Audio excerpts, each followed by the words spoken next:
Wish I could tell you I had a third person in my jacket to pull out. Here, I do not. But we are here in front of the Goff family site, and yes, this is none other than James Goff that set up shopkeeping on the Androscoggin River, and a place called sometime the other corner of what's now Court Street and Main, Goff Corners. And it was said that generally the population was happy if he had a moderate selection, dried fish and so on, but most importantly, tobacco and whiskey. Of course, times haven't changed much. Go to Hannaford's and don't get between people on there beer and cigarettes, or this weekend their guacamole and chips. So that is what he did to make his earning. He didn't become fabulously wealthy at the store, but he did accumulate some land and was one of the more affluent citizens at his death in the early 1870s. He started his store in 1823, bought it from his brother-in-law, Mr. Reed, and who had only been there a year. And he held it for most of his life. And of course, that land that he owned that rose up behind him has now been named Goff Hill. So that is a very gentleman, 1872. So if he was selling tobacco and whiskey, and Edward Little was into temperance, were they? They didn't go to the same church, you can be sure of that. Okay. Mrs. Goff is a main supporter of the Universalist Church, which is Unitarian, and Mr. Little, Squire Little, was Trinitarian, if you will, which was very, very important at that time to them. And so I don't know how civil they were when in public, but they were on different paths for sure. And in fact, I don't know if even competition, but well, they were hotels as well as that temperance house in town, but I don't think they were in a direct competition. And the early temperance movement was for moderation rather than abolition. Prohibition. Thank you. Thank you. So Goff's store in the block, the Goff block. Yes. On that corner. Following his death, did the store cease to exist? Did it continue on? I've seen an old photo of postal carriers. The post office was there in that building. So was it simply part of the store establishment later on, or do you know? I don't know who bought it after him. I know. I do know that before that he was in business up at the Mills.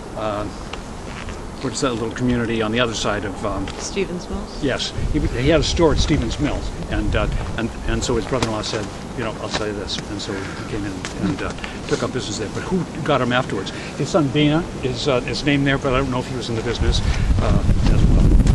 By the way, we should tell you that in addition to the fact that we'll be with you all in March, Doug doing the tour of the Riverside Cemetery, that we are beginning the talks at the Androscoggin Historical Society this month. So a little later, Doug will be presenter this month on presidents that have come to Maine, and in the month after, Jewish merchants of Lewiston, and Lewiston particularly, or Lewiston Auburn.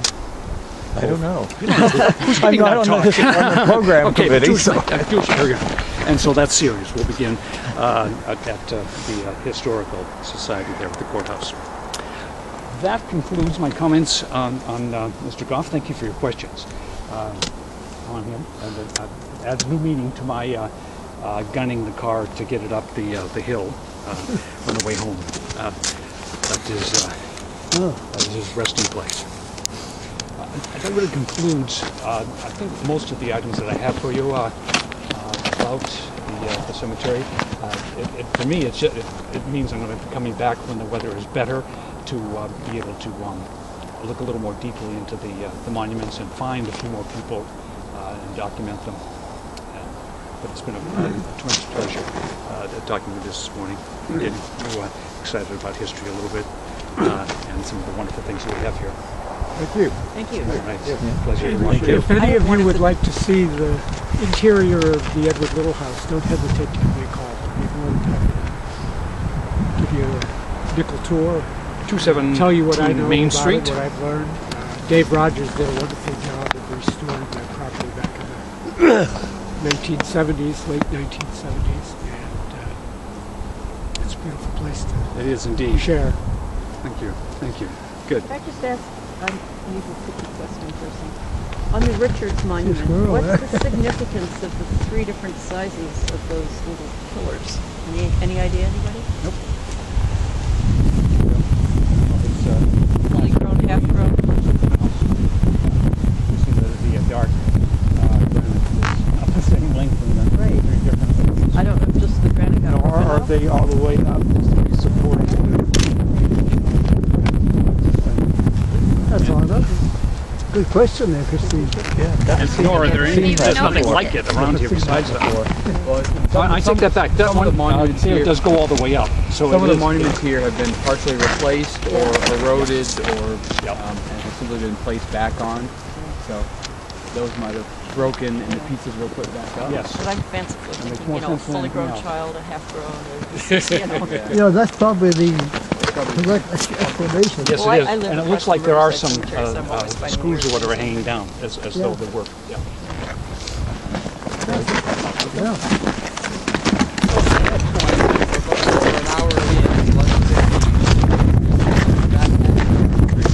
So if we want to go to the Houston farm and walk by the farm field and then back, we'll plan to be another hour or less back to Walton. If you want to march back towards the school, Jim is heading that way. ladies and gentlemen. The business to take care of. I'm gonna walk back Place to- for me to unshoe.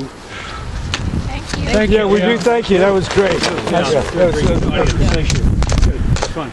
Looking forward to going with you next month. Let me see tonight. You going to? No, I don't think I'll do that. Got a couple of